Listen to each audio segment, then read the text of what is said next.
Hi, everybody. Welcome. My name's Jeannie Rosner. I am the founder and the organizer behind Soul Food Salon. Welcome. I think many of you are new here today. Can you raise your hand if this is your first event? Wonderful. Awesome. So this is, we're just beginning our 10th year, which is awesome. We do events. We do them once a month, generally, and we try to smatter in some cooking events as well. I have a website, soulfoodsalon.com. Everything we've done in the past is there. It's like past salons, links to our YouTube channel. My hope and my mission is to educate all of us to live healthier lives so that the planet will ultimately prosper. Speaking of the planet, each year I partner with a different nonprofit.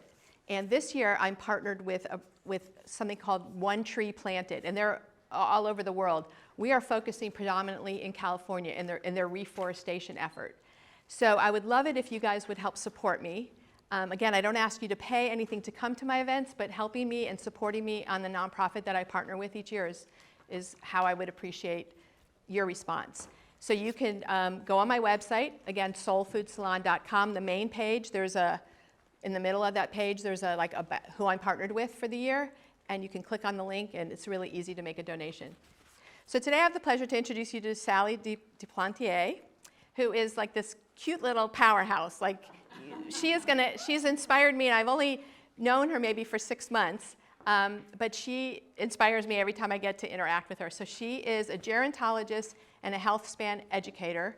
She's the founder of something that she calls Zing, which is just a great name, which is helping, her mission is to help and empower the older people, I hate to say it, we're all those people, live healthier lives and have a longer health span as well as our lifespan. So she has a master's in science in gerontology from USC, and she has a certificate in nutrition from Stanford, and she's currently completing a certificate in qualitative research at Indiana University.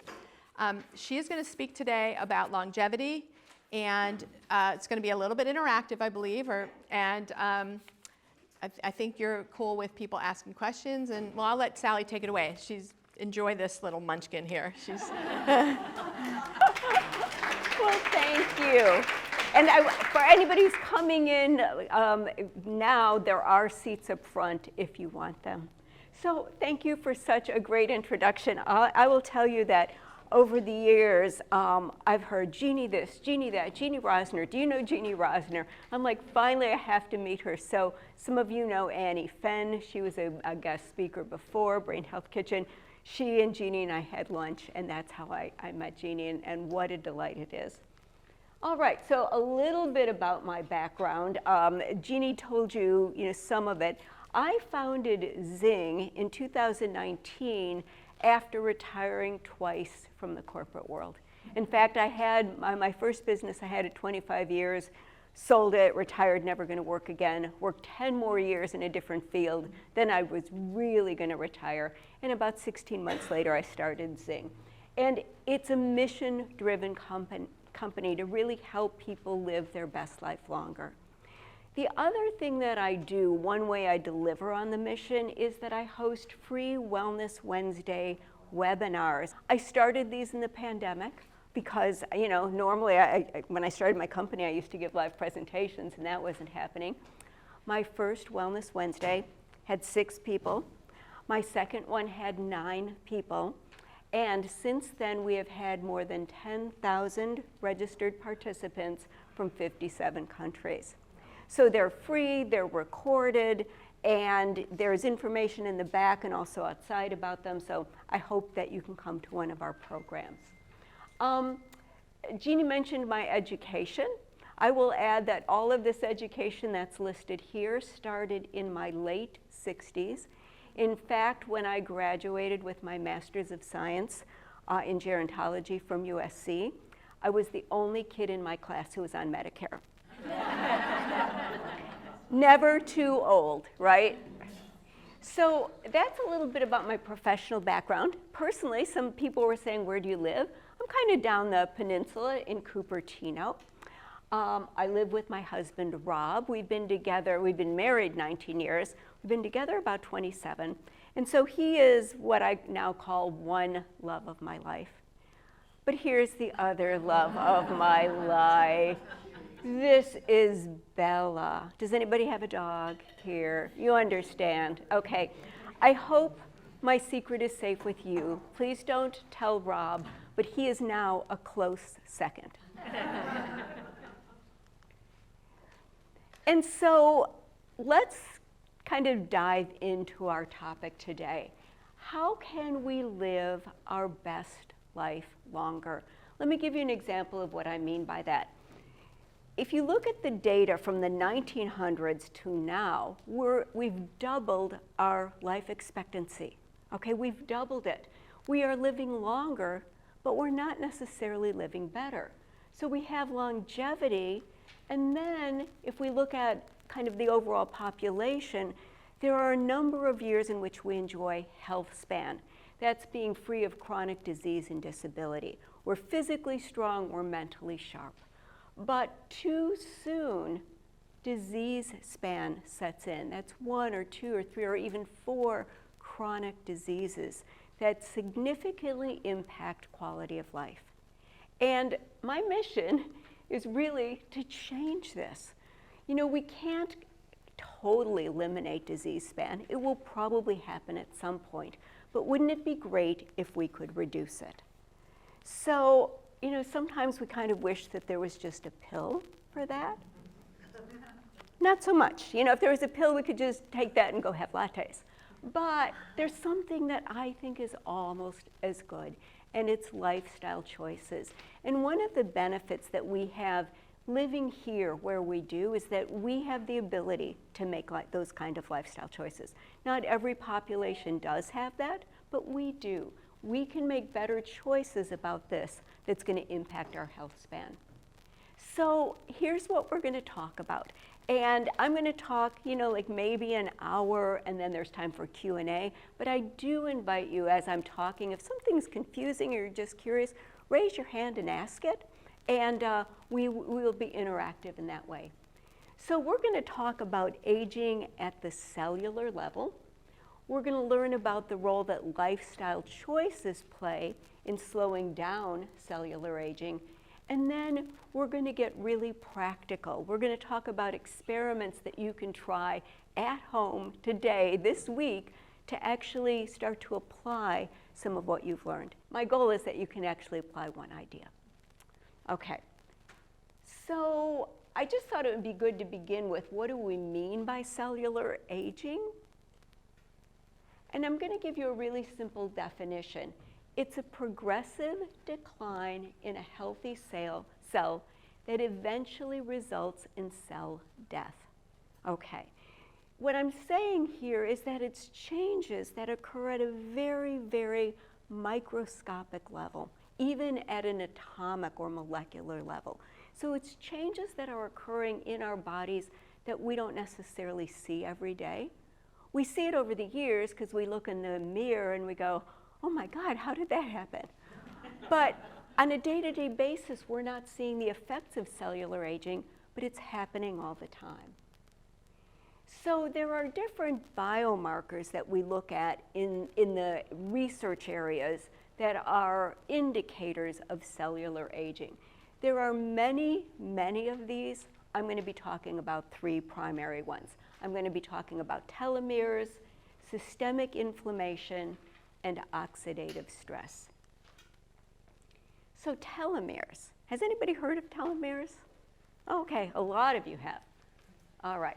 So telomeres are the end caps on our DNA. And they basically keep our cells thriving and dividing. And they impact how we age at a cellular level. So here you can see a chromosome, and you see that telomeres are at both ends. There's a great book. I loved this book. It was published in 2017 by Elizabeth Blackburn and Alyssa Eppel out of UCSF. In fact, Elizabeth Blackburn won a Nobel Prize in Medicine in 2010 for her research on telomeres. And what they talk about is that how we can slow down aging at a cellular level. And they're specifically focused on telomere length. Now, you know, telomeres, because we can't see them, I wanted to give you an analogy. So they're kind of like shoelaces, okay? And you know, you have shoelaces and you have those little end caps on the shoelaces. And think about if those little end plastic pieces, you know, break or something like that, the shoelace isn't really that much good anymore. And it's kind of the same with telomeres. So our cells are constantly dividing. And each time they divide, the telomeres get a little shorter and a little shorter. So you can see why telomere attrition happens with age, because our cells have divided more. Now, at some point, cell division stops. So telomeres become so short that cell division is inhibited. You can't really even see the end caps anymore. And so then you have cell death. Now that would be kind of bad news, but there is some good news. And this is actually why Elizabeth Blackburn won the Nobel Prize, because she discovered an enzyme called telomerase. And she discovered it in pond scum. She was wondering, she and her graduate students were wondering why pond scum just kept growing and growing and growing. It appears that pond scum has an unlimited amount of telomerase. So it's constantly adding end caps to the telomeres. Now, for us, not so much as pond scum. Telomerase is an enzyme. It's mostly in egg and sperm cells. It's also in some stem cells. And it's not unlimited in humans, but certain lifestyle choices, the ones that we're going to be talking about today, can help activate telomerase, which again then will add length to our telomeres. Those activities are exercise, managing stress, getting sufficient sleep, and then proper nutrition. So no real surprises there. Those are things we talk about all the time, but know that it has a positive impact on telomeres. Okay, so short versus long, look at the negative effects of short telomeres. Premature aging, increased chronic or systemic inflammation, reduced immune function. It's connected to heart disease, lung disease, and even early cognitive problems. Or on the flip side, the longer telomeres are increased with longevity, health span, and improved biological aging. And that's in contrast to chronological aging, which is when you were born. Biological aging is how well your cells are functioning. Okay, so they're all going to shorten. Okay, there's nothing that's going to stop them from shortening. What we want to do is we want to do things that keep them from premature shortening. So now let's look at systemic inflammation. This is also sometimes called chronic inflammation, chronic low-level inflammation, but for our purposes, I'm going to call it systemic. So systemic inflammation is, I talk about it as if the immune system has gone awry. You know, our body, the immune system is constantly under surveillance for attacks, you know, for viruses, injuries, etc. But this is kind of a hyper awareness, a hyperactive state of inflammation. And look at the diseases. Systemic inflammation is linked to every chronic disease. In fact, sometimes we hear the phrase systemic inflammation is the greatest cause of death in the world. And that's really because it's linked to every chronic disease. Now, I want to stress how it is different than acute inflammation, because acute inflammation is a really good thing. Acute inflammation, it mobilizes the white blood cells in our bodies. There's 17 of them. And acute inflammation repairs injured tissue, and it also fights disease. Systemic inflammation is inflammation gone awry. Let me give you a couple of examples. So acute inflammation is like a sprained ankle, where you see swelling, you see redness, you experience pain. You may be having some trouble with mobility. There's some heat there. Systemic inflammation, even though it's happening to all of us, and we could consider it the leading cause of death in the world, nothing to see here. By that I mean you don't really see it on a day-to-day basis. If you go to a doctor's office, the kind of tests that they do in a clinic, they're not measuring for systemic inflammation. If you were part of a clinical trial, we might look at something called C-reactive protein. We might look at cytokine activity, something called interleukin-6, but these are not standard clinical tests, so you can't really see it. When I talk about it going awry, let me explain how it differs than the traditional process. So let's take that sprained ankle, for example. You know, you fall over, and it could still happen, you fall over those cords, okay? As soon as that happens, these 17 different types of white blood cells are mobilized, and they have different functions. So some of those blood cells simply initiate an inflammatory response, send help. And then there's a promotion phase where the right blood cells, or the right white blood cells, will travel to a particular location, the site of that injury, in order to repair it. Then a subset of those white blood cells will actually do the restoration process. But then the ankle heals, right? It's no longer inflamed or swollen. Those white blood cells go back to where they belong. They go back to circulating throughout the body until they are needed again.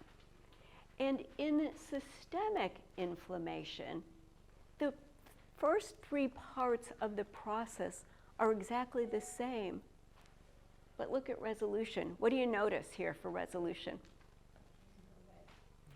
They're still there. They didn't go away. An analogy I think of is if you were doing some house repairs, and for some reason, some miracle, all of the contractors showed up on the same day to repair them. Okay, I know, it's a minor miracle. It's kind of like that youth pill, right? And they repaired the entire house. And then the house is beautiful, but those contractors are still there. They never leave. You get the idea, right? So here's how it happens. Here's an example of how it happens kind of from a physiological or disease perspective. An example is arterial sclerosis, which is associated with heart disease. And you know, we've all heard like, oh, arterial sclerosis, what causes that? Well, it's a buildup of plaque on the inside of the arteries. But that plaque acts like an injury, and it elicits an immune response. But the problem with systemic inflammation is that the immune cells never go away. They're still hanging around, and hanging around causes problems. Like one of those problems is that systemic inflammation makes it more likely that that plaque will actually break off and travel to the heart, causing a heart attack. So systemic inflammation is a problem, and it's associated with almost every chronic disease. Here's the last biomarker we're going to talk about, and that's oxidative stress. And I don't know if you saw some of I put out some little videos. I said, I want you to think of a really ripe banana. And I said, you have more in common with this ripe banana than you think. I mean, have you ever like looked at it and you're like, it's sitting out there and it's like it's getting more and more gross? Well, I hate to tell you that, but that's happening inside us too. Okay, so it's called oxidative stress. That banana, because it is being exposed to oxygen, is going through oxidation, and something very similar is happening inside our bodies, actually at the molecular level. So on the top of this graph, I have a tomato. I didn't have a graph with the banana, but it's the same kind of thing. We've all seen a tomato go bad. And then we have a normal cell, and on a daily basis, it's being attacked by free radicals, and over time, that cell becomes damaged. Now, you've probably heard of free radicals. You may wonder what causes them. A lot of things cause them. It's the environment. it is sunlight, it's chemicals, it's toxins. But you know what? It's also exercise, which is also good for us. And I'm going to explain that paradox. But you know what? It's also breathing. So any being that respirates is going to have free radicals. It's a byproduct that's produced. But there is some good news, because the damage that's done by free radicals can be counteracted by antioxidants.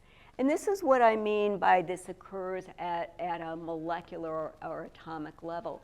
So our atoms inside our body are really happiest if we have pairs of electrons. So a healthy atom is going to have 2 pairs. A free radical is a molecule that loses an electron. And when you have free radicals, then they start to do damage at a cellular level. But antioxidants are very generous. And they're like, hey, I have an extra electron. I'm not using it. Would you like it? And then the free radical becomes a normal atom again.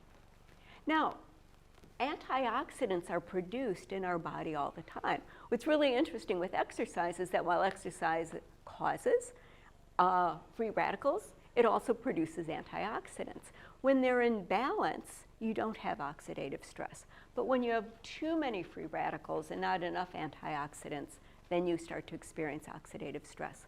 How else can we get antioxidants? Food. And you may have heard like, oh, eat your antioxidants, they're good for you, but this part of the equation, like why, that may not have been clear.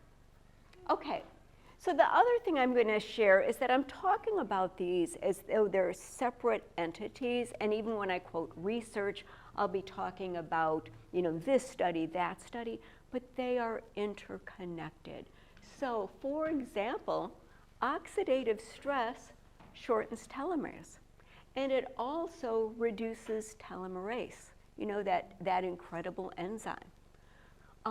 If you have damaged telomeres and oxidative stress, then it's going to increase chronic inflammation, okay? And even systemic inflammation shortens telomeres. So these are interrelated and interconnected. But that's good news, because let's say you're eating a diet that is going to reduce inflammation and oxidative stress. Just doing that should also help with telomeres. Now, I think this is an important question.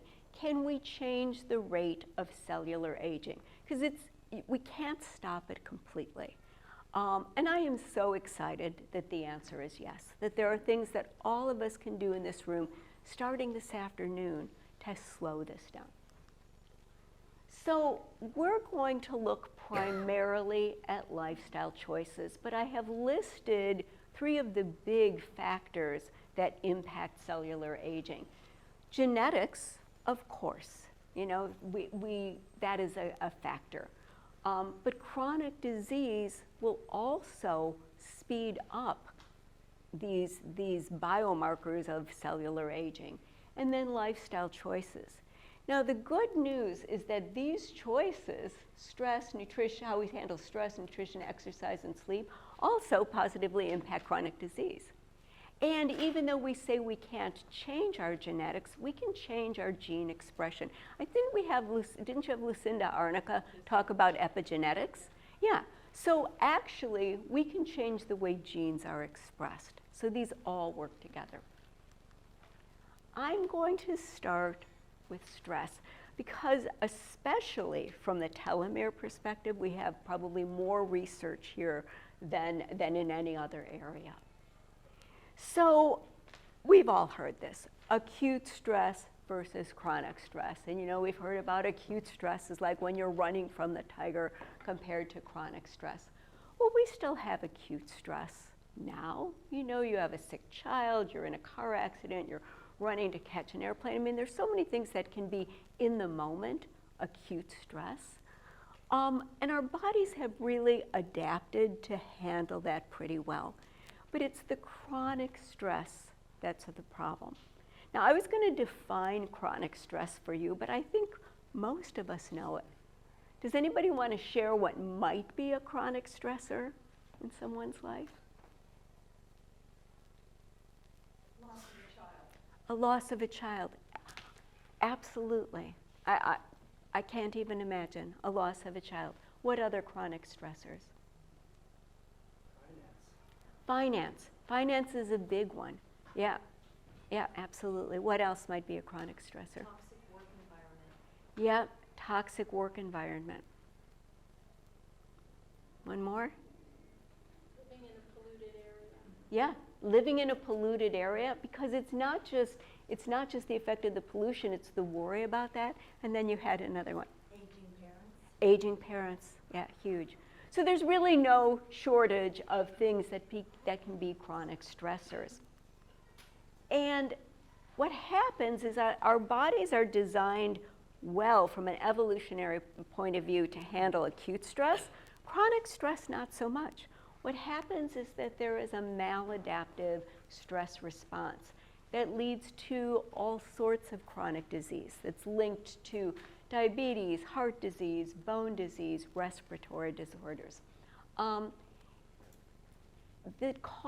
Chronic stress causes excess cortisol to flow through the body, flow through the bloodstream, and that contributes to free radicals and oxidative stress. Let me just say a little bit about cortisol, because we think of, cortisol is bad. Cortisol isn't bad if it's an example of acute stress. What cortisol is designed to do is to shut off the stress response. So back in the day when it was a tiger and you were running from the tiger, you were all excited, your sympathetic nervous system was overactive. Cortisol is designed to shut that off so that you go back to being relaxed. The problem is, in chronic stress, we don't have that same mechanism, that same ability to kind of turn off the stress response. So cortisol keeps flowing through our blood, increasing amounts, trying to regulate that nervous system. Chronic stress is also associated with increased inflammatory activity and decreased telomere length. So obviously, dealing with chronic stress is important. It also happens to contribute to weight gain around the middle. I have a whole presentation on this, and if anybody's curious, ask me about it in the Q&A. I can give you a pretty short answer about why that happens. All right, so I kind of alluded to this. So our autonomic nervous system is part of our peripheral nervous system, and it's divided into parts. And the two parts I'm going to talk about today are the sympathetic nervous system and the parasympathetic nervous system. And you can see from my graph that there are different actual parts of the body that handle each of these responses. Sympathetic nervous system is fight or flight. It quickens your heart rate. It increases your blood flow. It makes you not hungry. It makes you not want to have sex. I mean, because there are other things that are more important. The parasympathetic nervous system is for rest and digest. It's that counterbalance. And what happens is that cortisol is the mechanism to help regulate these two. The body always wants to be in homeostasis. So after the nervous system is excited, after we activate the sympathetic nervous system, then we need to counterbalance that. The problem is that nowadays, because of chronic stress, we're living in a time of heightened sympathetic nervous system activity. And that is having a detrimental effect on our health, including at the cellular level. So I could tell you, okay, so don't be stressed, handle your stress. I know, that's not too helpful. So what I'm going to be doing today is giving you some experiments to try. The idea behind experiments is that you try them, you see if you like them, do they help, don't they help? It's something practical you can do. So let's do our first one together. We're going to try a few here. The first one I call Take a Mindful Minute. And I'm going to ask everybody here just to close your eyes. just to close your eyes and sit comfortably. I'm actually going to do it too. I'm going to close my eyes. And I just want you to start breathing. Inhale and exhale. Inhale, exhale. Inhale, exhale. And as you're breathing, just be aware of the sounds that are around you. And take those in. Maybe be aware of the air and the way the air feels. Maybe how it smells. And if you find that you start thinking about something else, that's okay. And just let that thought go, acknowledge it, and then go back and return to your breathing. The inhale and the exhale.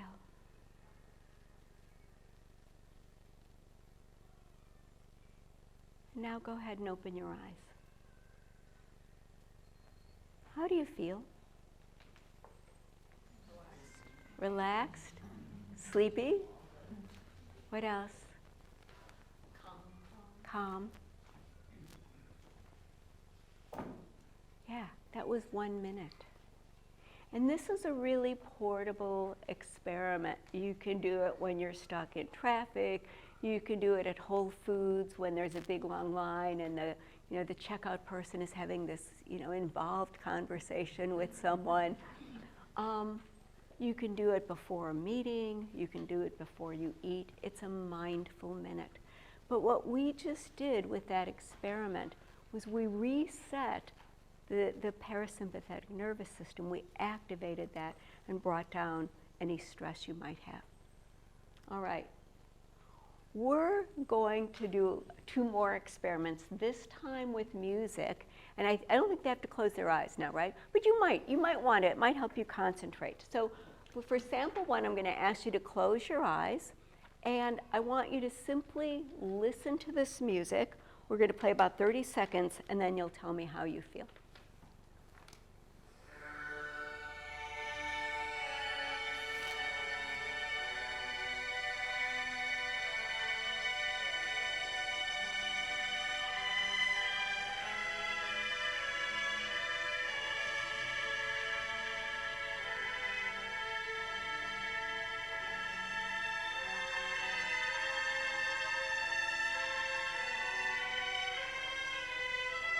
All right.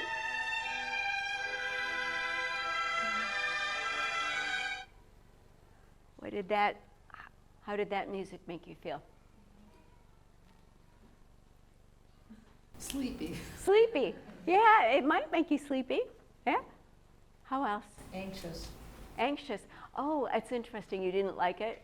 I just felt conflict going on, like it was building up to something. Oh, okay. And that's fine because not all music works the same in mood regulation. Anyone else?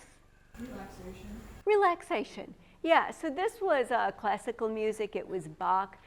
The cadence of classical music is about the same as the resting heart rate.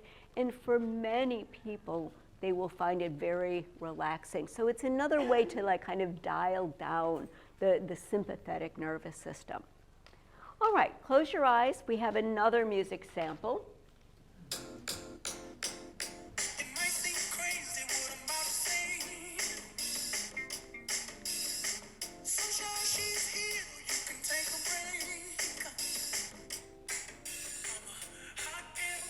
All right, that's good. How did it make you happy? Made you feel happy. How else? Energized. Energized, yeah. Yeah, I saw people chair dancing. I mean, as soon as the music started.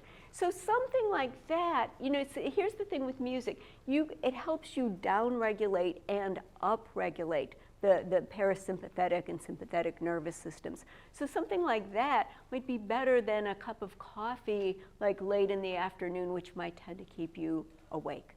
So you can use music as a way to kind of help regulate stress. And then here's the third one, take a joy break. Let me explain what I mean. I have a feeling that most of us sit too much. I sit too much. You know, if you're working, you probably sit too much. But even in retirement, you may find that you've become more sedentary. It is very powerful for us, not just physically, but mentally, to stop a sitting, to get up, and if at all possible, even to go outside. And it doesn't have to be a walk. I'm not talking about like get up and take a 15-minute walk. I'm talking about a joy break, something that gives you pleasure and is fun. I'll give you an example from the dog world, because I have found that Bella, just like her mama, sits too much, or in her case, sleeps in her poof with her lamb chop. And I have taught her, Bella is not, she doesn't know a lot of tricks, but she knows joy break. And if I say joy break, she jumps out of her poof and we go outside. And I am so lucky, even though we live in Cupertino, this is my view because we overlook this kind of ravine here. And we just hang out. We look for quail, we look for rabbits, we just walk around. It's 2 or 3 minutes outdoors. It has a very powerful positive effect on your mental well-being and can also be used to regulate the sympathetic nervous system. So in addition to those 3 tips, I'm going to share one more book you might be interested in. This is by Kelly McGonigal. Does anybody know Kelly McGonigal? Yeah, she's amazing, health psychologist out of Stanford. I think I've read all of her books. She's done a TED Talk called Make Stress Your Friend. I think it's been viewed by 20 million people. But she's written a book called The Upside of Stress. And she talks about how if we reframe stress and begin to see it as a challenge, not a negative, it can have a positive health impact. And it can. The only thing is that it's going to be a longer commitment than some of the little experiments I tried. But I highly recommend this as a book. All right, this is like my favorite topic. I love nutrition. I had the privilege in 2021 of co-authoring a paper with Dr. Christopher Gardner related to nutrition. A lot of you know him, right? He's just like the best. Okay, and our paper is called A Critical Review of the Study of Neuroprotective Diets to Reduce Cognitive Decline. Okay, that's a mouthful, but basically what we were analyzing, we looked at 47 studies that were designed to have neuroprotective benefits, and then we analyzed mostly like study methodology and the results. We primarily looked at 2 different kinds of dietary patterns. We looked at the Mediterranean and the mind. And the Mediterranean diet is a diet of the Mediterranean people. It's been around for decades. It's been around since, I don't know, the 60s. It became more popular in the 90s. And then the mind diet is a variation of the Mediterranean diet. You've probably heard Annie Fenn talk about it. And it's basically the Mediterranean diet with a special emphasis on leafy greens and berries, which have, according to the research done at Rush Medical Center starting in 2015, increased neuroprotective benefits. So there are a lot of reasons why these diets work and have neuroprotective benefits, in part because they also help protect us against cellular aging. You know, earlier I said that inflammation is linked to every chronic disease. That includes Alzheimer's and other forms of dementia. So the Mediterranean and mind diets are high in fruits and vegetables, and these have flavonoids. Flavonoids are a type of polyphenol, which is a chemical compound that's found in plants and has protective health benefits. And flavonoids are the compound that give your fruits and vegetables all their color. So when somebody says eat the rainbow, it's like, hey, eat some flavonoids. So flavonoids act as powerful antioxidant agents. Remember those molecules, those free radicals that are looking for an electron? By consuming diets that are high in fruits and vegetables, you're adding lots and lots of antioxidants. In addition, flavonoids and the fiber and the benefit of fruits and vegetables are going to reduce systemic inflammation and oxidative stress. So they're highly correlated. Higher adherence to the Mediterranean diet is associated with longer telomeres. I will tell you that there is research out there, but it's mostly epidemiological studies. We don't have clinical trials on this. So it seems like there is correlation, but we can't necessarily say cause and effect. I think this is an area where more research is needed. The Mediterranean and Main diets are high in omega-3 fatty acids. So omega-3 fatty acids are called essential fatty acids, which means that your body can't produce them on their own. You need to consume them in food, and the best source of omega-3 fatty acids is fatty fish. Salmon, tuna. I don't know that many people eat sardines, but like that would work as well. And even like a can of tuna, a package of tuna. It's not a lot, it's 3 or 4 ounces a week. But omega-3 fatty acids have a lot of benefits. They reduce oxidative stress and systemic inflammation, and emerging research shows that they appear to reduce telomere attrition.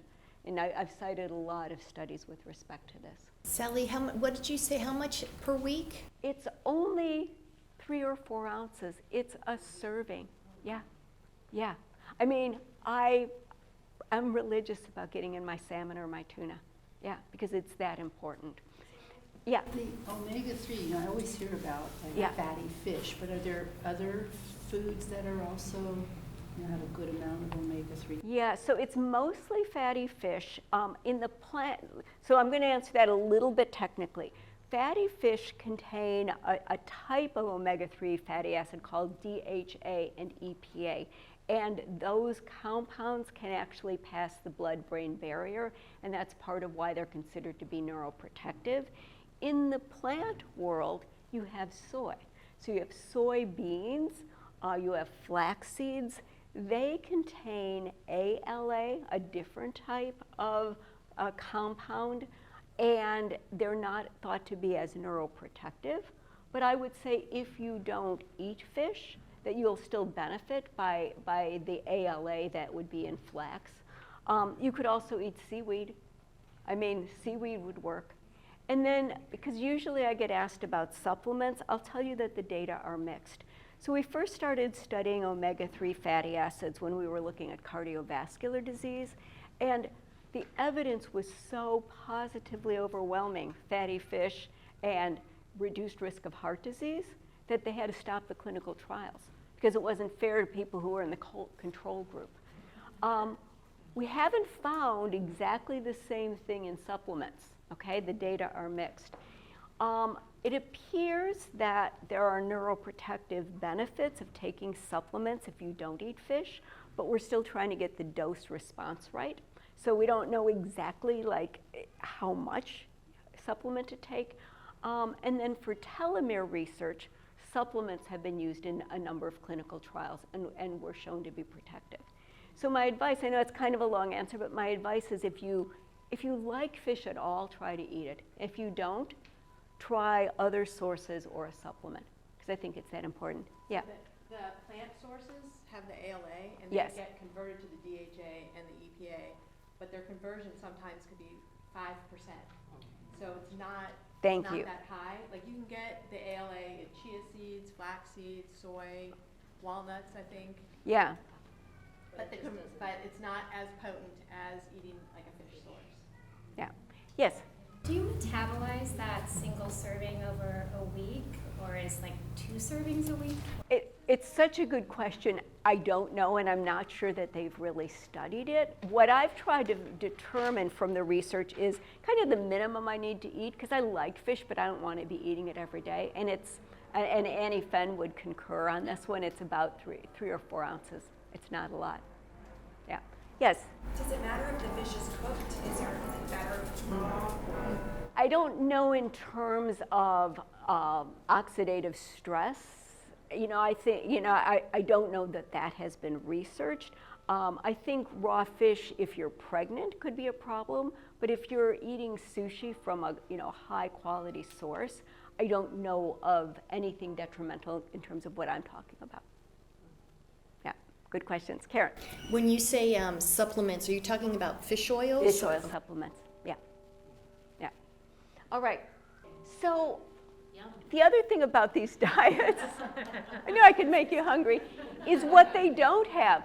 So they are low in sugar and saturated fat. And these ingredients, sugar and saturated fat, I mean, we know they're bad for us, but they're bad for us at a cellular level. They accelerate oxidative stress, inflammation, and telomere attrition. So, and they also, contribute to heart disease and diabetes and also dementia. Okay, so experiments to try. We won't do this live, but these might be something you might want to do at home.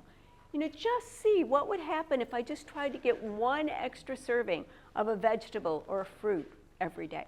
Could I do it every day, every other day? Like, what might work? Eat one serving of fish. I think I've made a compelling case for that, so try that. It could be a can of tuna. And then just even replacing butter with olive oil will make a difference. You're replacing a saturated fat with an unsaturated fat, which also has neuroprotective health benefits. And a book that I'll recommend is The Brain Health Kitchen from Annie Fenn. It's not only a book with recipes, it's so good about healthy food. All right, let's go on. Oh, what's this? I think, wait, let me. Since we started, remember that youth pill? I think they developed it. Let's see. What if I told you that there was a pill that could do all of this? Inflammation, keep your heart healthy. It's going to help you learn, calm under pressure, memory, malignancy, fight infection. Now, I'm going to ask you in a moment if you would take the pill. But before I do, I have to tell you one other thing. The pill is free and it has no side effects. Okay, who would take the pill? Does anybody not want to take the pill? Usually I have a few people. Yeah, usually I've done this before. I usually have a few people. Well, the good news is you don't really have to take the pill because it's called sleep. And one of the best books I've ever read, this was like a life changer for me, is Matthew Walker, Why We Sleep. If you don't read any other health book this year, read Why We Sleep. It was a life changer for me because it helped me prioritize sleep.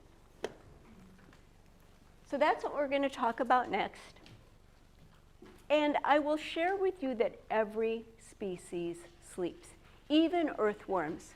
Who knew, right? Even the earthworm sleeps. But we are the only species that will sacrifice sleep to do something else.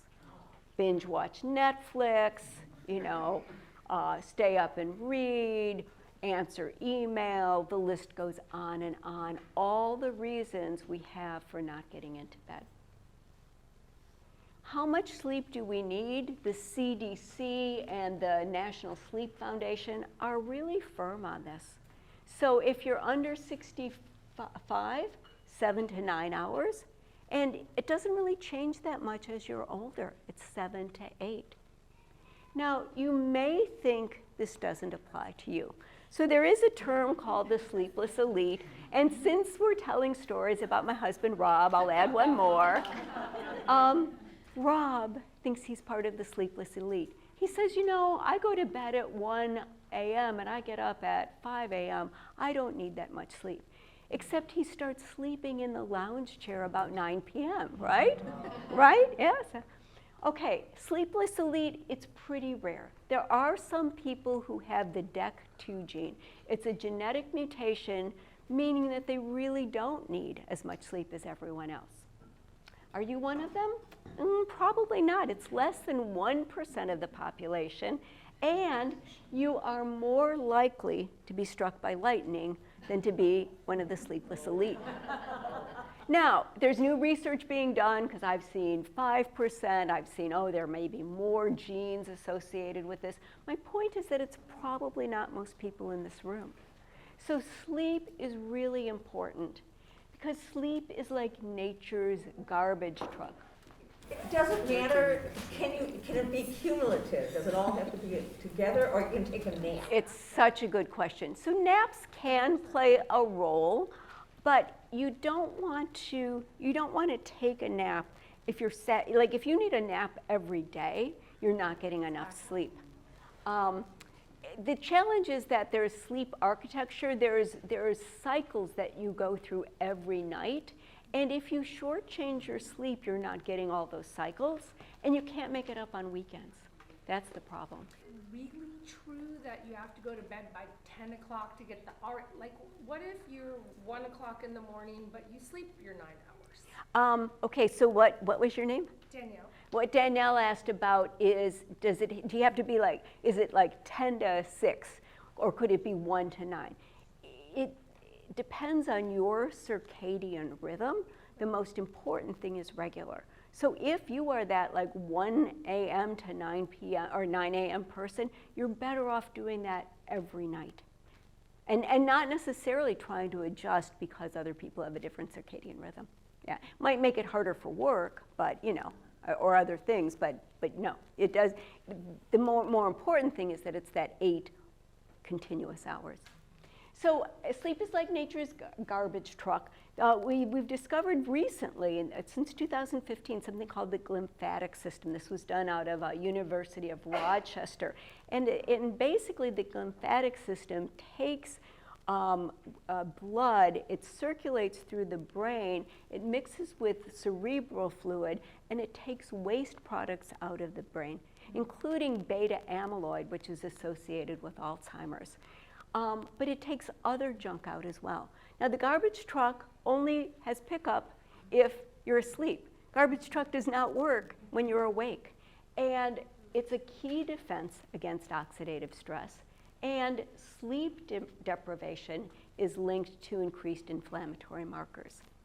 In addition, sleep plays a key role in telomere length.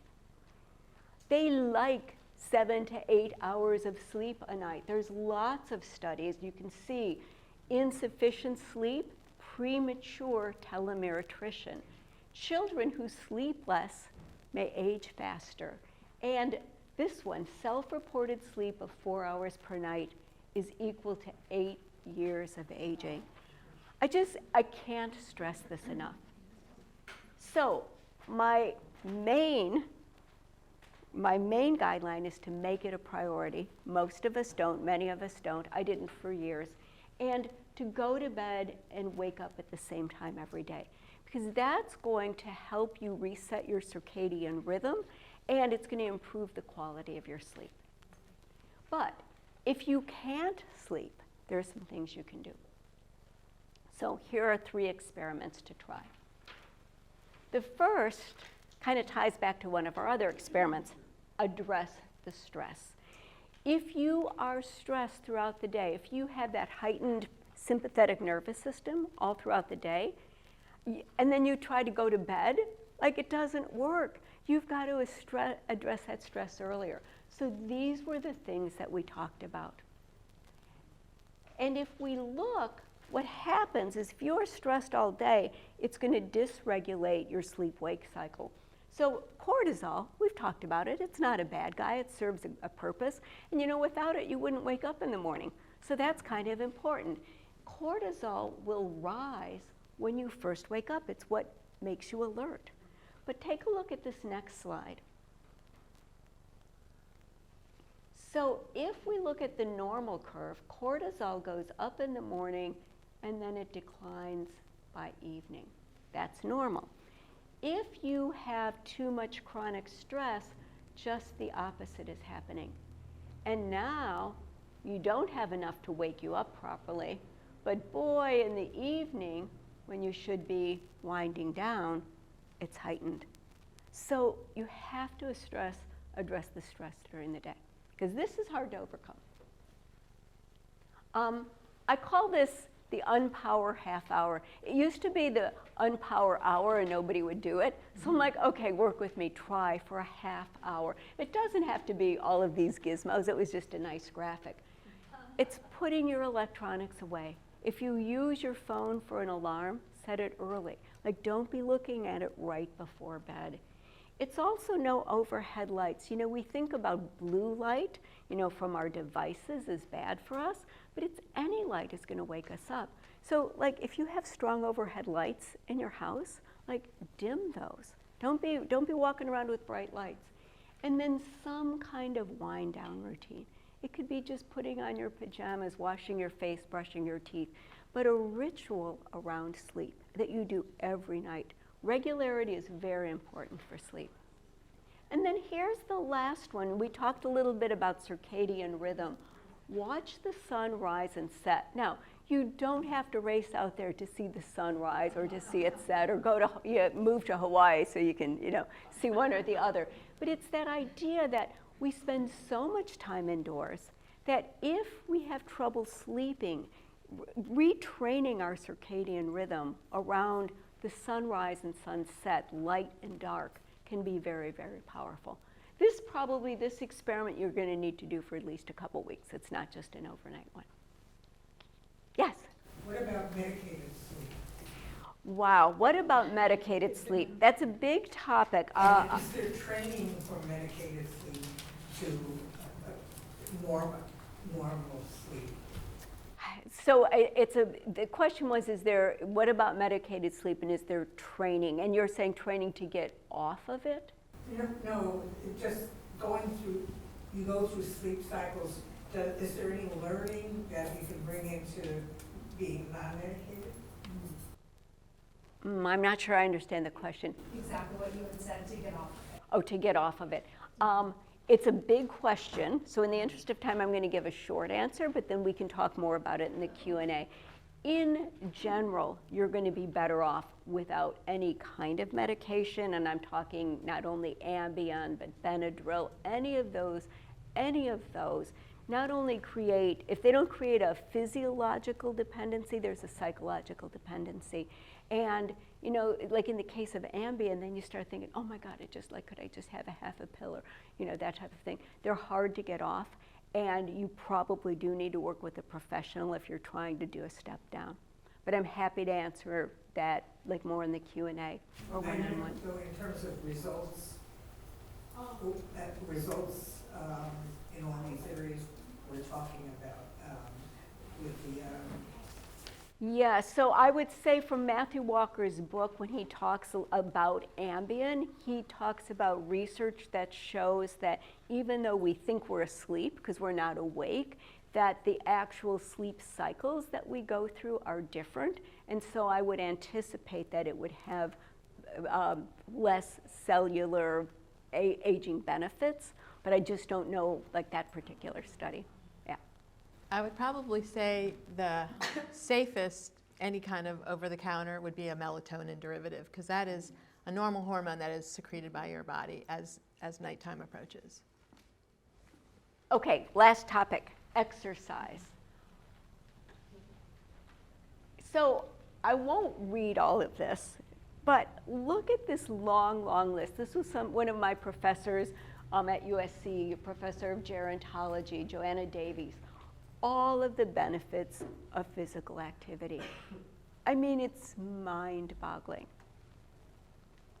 But if we want to look at exercise and telomeres, I find this study to be especially fascinating because I am also a twin. This was a study that was done in 2008, 2,400 identical twin participants. They received questionnaires about physical activity, socioeconomic status, smoking, etc. Then their telomere length was measured over time based on their white blood cells. The data was adjusted for confounders like BMI and socioeconomic status, etc. What they found was that twins with regular recreational exercise were 9 years younger biologically. Now, I'm not talking about people that did like massive workouts. I'm just saying recreational, they just moved more. Highly, highly compelling benefits, because we know that exercise does promote telomerase. So when it comes to the research on exercise and telomeres, over 6 months, aerobic exercise doubled telomerase if one of these was done just 3 times a week. And so it was either kind of moderate activity, brisk walking or light jogging, 3 times a week for 45 minutes, or interval training. So this was more high intensity. If you calculate this, this was about a 28-minute workout where you warm up, you do some sprints, you walk, sprint, walk, and then you cool down for 10 minutes. And it was the same effect. It didn't matter which one you did. But look at this. For all of the overachievers in this room, and I know there are many, I know Jeannie attracts overachievers, there was no additional benefit in runners who logged in 10 miles per week. Now, if you love to run and you love to run 10 miles a week, like, do it. Like, that's fine. But just understand that some of this extra activity, especially if we're kind of driven to do it, may not necessarily have a health benefit. In this case, it's no better than the other two.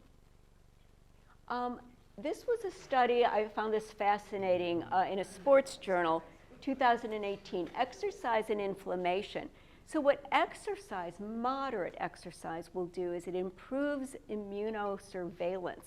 It makes those white blood cells more kind of hyper alert about viruses, infections, but it also, at the same time, reduces chronic inflammation. And moderate exercise will actually reduce the risk of upper respiratory tract infections. But this is why I shared this slide. I find this fascinating. It's this J-shaped curve, because this is the risk of upper respiratory tract infection, so at normal here. Moderate exercise reduces it. Look what happens with heavy exertion. Heavy exertion in this study was actually shown to make people more likely to get an upper respiratory tract infection. Yes? When you're saying exercise, are you talking strictly aerobic? These studies that I'm quoting were aerobic, yes. I'm going to move on from there, but yes, thank you. Yeah. So this is kind of a paradox, is that there's a benefit to exercise to a certain point. It increases exercise adaptation, it increases physiological functioning, it produces antioxidants, and then there's a point, and we don't know what that is for each individual, where it's going to introduce more free radicals, and you're going to have more oxidative stress. And so I'm simply pointing this out because there's a balance and counterbalance. I am not saying don't exercise. I'm not saying don't exercise a lot if you love it. But if you're neurotic about it, so neurotic that you're not getting enough sleep because you have to get up at 5 in the morning to exercise, don't do that. That's just silly. Okay. So these are the AHA recommendations.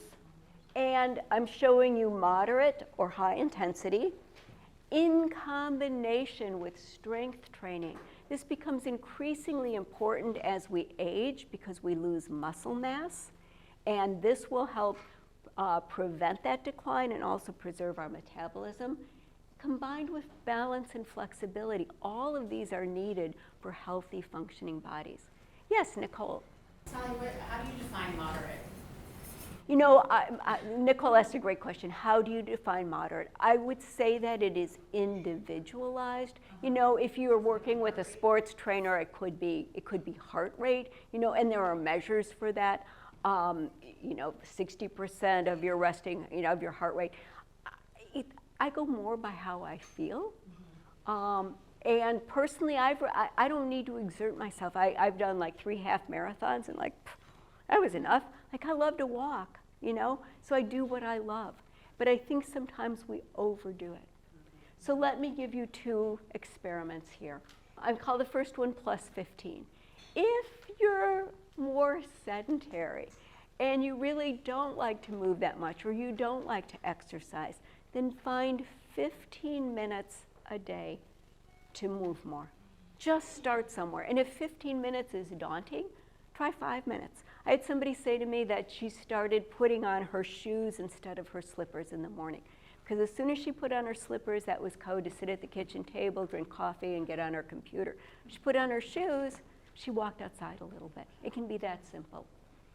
The other thing is, if you already do a lot of exercise, especially aerobic, then try mixing it up. Add balance, add flexibility, add strength training. Try doing something that you don't do already. All right, so key takeaways is that many factors contribute to cellular aging, but lifestyle choices can slow the rate at which it occurs. However, I have found that there is a gap between knowing and doing, and we're a lot smarter now, but what are we going to do about it? So you have a handout. You have, does everybody have these? You should. I want you to look at the experiments, and I want you to pick one you might try this week. And maybe just talk, if you want to talk to your neighbor and say, oh, this looks good, I'm gonna give you a minute to pick something that you might actually commit to trying.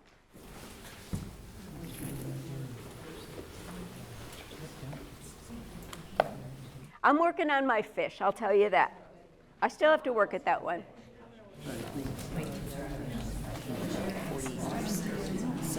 All right, who picked something in the stress category? Okay, some of you guys are working on stress. Who picked something from nutrition? Okay, a lot on nutrition. How about exercise? Anyone? Exercise, a couple. All right, good. How about something related to sleep? All right. And I encourage you to have fun. It's an experiment. Try it. See what happens. See how you feel. But try to only pick one, or you'll make yourself nuts. And here's the final quote I will leave you with. And I believe this in every soul of my being. Age does not define us.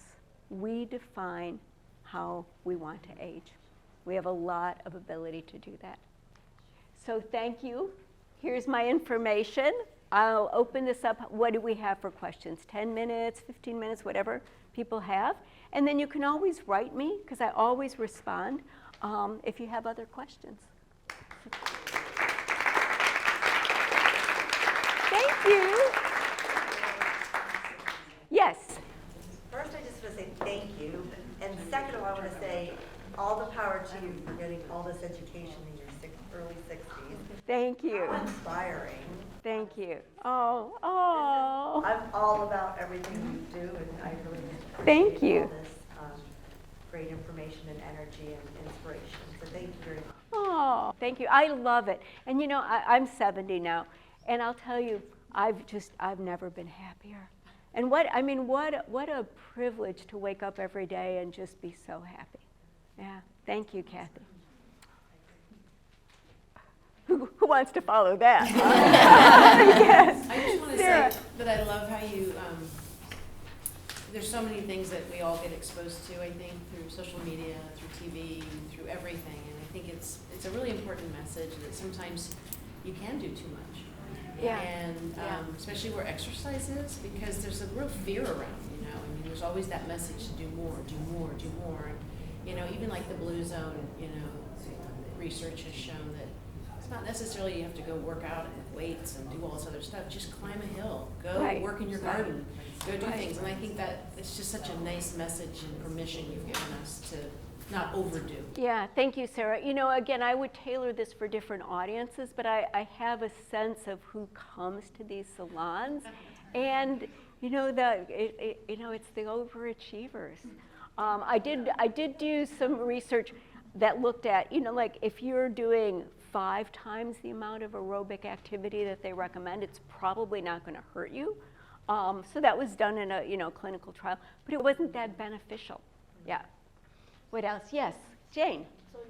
I'm wondering, if you start this earlier in life, like we have our kids and they're in their 30s, I mean, do the benefits cumulatively accrue so that if they start it younger, their, what is that called, the disease phase gets further out? Yes. So I'm going to repeat your question, Jane, because it's like one of my favorite questions. Jane asked, like, well, what happens if you start earlier? Like we might be starting in our 50s or 60s or later. What happens if you start earlier? The earlier, the better. It's a little like a 401k plan. The earlier you invest, the more money you have, but it's never too late to invest. So, I love when some of the older adults I work with share this message with their kids. Not that kids will necessarily listen, but it's very important. The earlier, the better. Yeah. Part of the research I'm doing now is related to changes that we can make in our midlife, 40s and 50s, to reduce the risk of Alzheimer's 20 years later. Yeah, and it's very important. There's another really great book that you didn't offer by Peter Attia. It's called Outlive, and it talks a lot about that, like investing in your current moment to have a better health span when you're older, so you can go on a hike with your grandchildren or lift them up or whatever it is that you want to do as you age. He talks about preparing for that, essentially. Exercise. I mean, his stuff, it's a full-time job to do Yeah. what he says to do. And I'm just like, your message is so, and Yeah. Luzon's message is so much easier. I mean, it's Yeah. not easier, that's not what I'm trying to get at, but it's more practical, applicable. I mean, there's no, he has obviously made it his life. Right. To do the amount of exercise he says to do, it's like 3 But I hours a think day. it is, he really emphasizes that you do need to do the resistance training, like what you said, but he really, focuses on some of those things that are, like, don't skimp on that because your muscle mass decreases as you age, and that's a given. And if you don't have muscle mass as you age, you're going to have a greater risk of falling and more frailty. And so, I mean, he is extreme, I believe me. But he has a similar message, but in a more like Uber. An Uber way. Yes. Yes, we had a question back here. Is it Rebecca? So one of the things that you didn't talk about that I was wondering about is community and relationship as you age and the impact that has. Yes. I'm so glad you asked that. This presentation was already long. I have a version of it where I have social in the middle of those 4 pillars that I talk about. Social engagement is extraordinarily important for our physical health and mental well-being. And where I've studied it the most is related to dementia and Alzheimer's, because social isolation and loneliness is one of the greatest risk factors for those diseases. So it's extraordinarily important for keeping us healthy. I don't know the research about social engagement related to oxidative stress or telomeres or inflammation. They probably exist.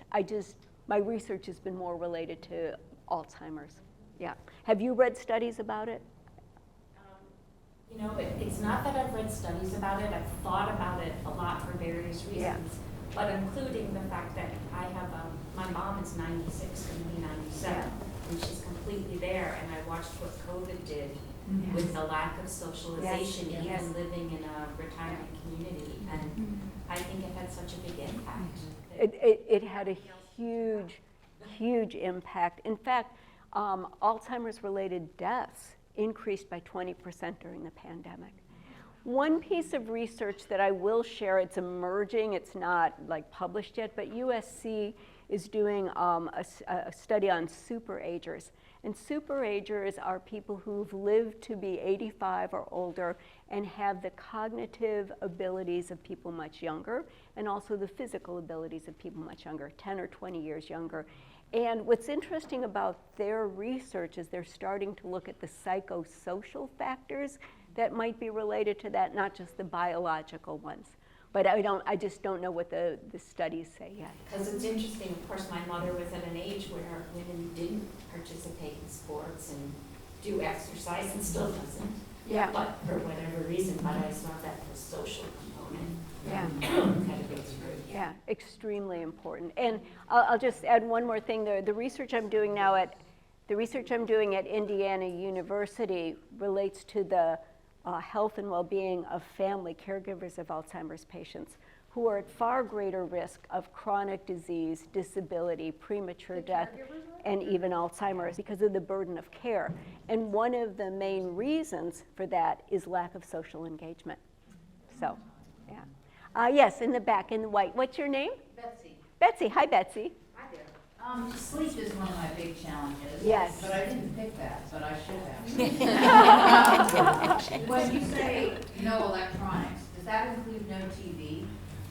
That's a good one. That is a... If I set 11 p.m. as my target and watching the late news, I feel like that's my focus, So I am not the sleep police, and I will tell you, if you find something beneficial, like that half hour of news really helps you and you're not having trouble sleeping, then it's probably fine. You know, some sleep expert might say, specialist might say, no, don't do that. If you're having trouble sleeping, then I would experiment with that. And I would try seeing if by eliminating that, your sleep time or quality improves. Yeah. Thank you. Yeah. Yes. Just to add on to that, I think it was Peter Attia's book, because I just read it, said that TV doesn't seem to have the same impact as some of the blue light stuff, and that if that's calming to you. That's good to know. Go for it. Yeah, that's good to know. But that's TV, not like on your phone then, right? No, Right, it's some right, distance watching from at a you. A lot of TV. people set timers on their TV. Yeah. A lot of people set timers on TVs in order to sleep. I'm going to take a couple more questions. I see one. Yes. I was wondering, I've never heard of the Healthspan educator. Is that like a thing? Well, you know, I kind of made that up because I didn't know what to call myself, but I'm a gerontologist, so I study the science of aging, and what I really do is educate people about Healthspan, how to live your best life longer. And I'm at my happiest when I'm doing research and when I'm also doing things like this where I educate people on the choices they could make to improve Healthspan. Yeah, so I don't know that you'll see it, like if you go on Indeed, oh, I want a job as a Healthspan educator. Question over here.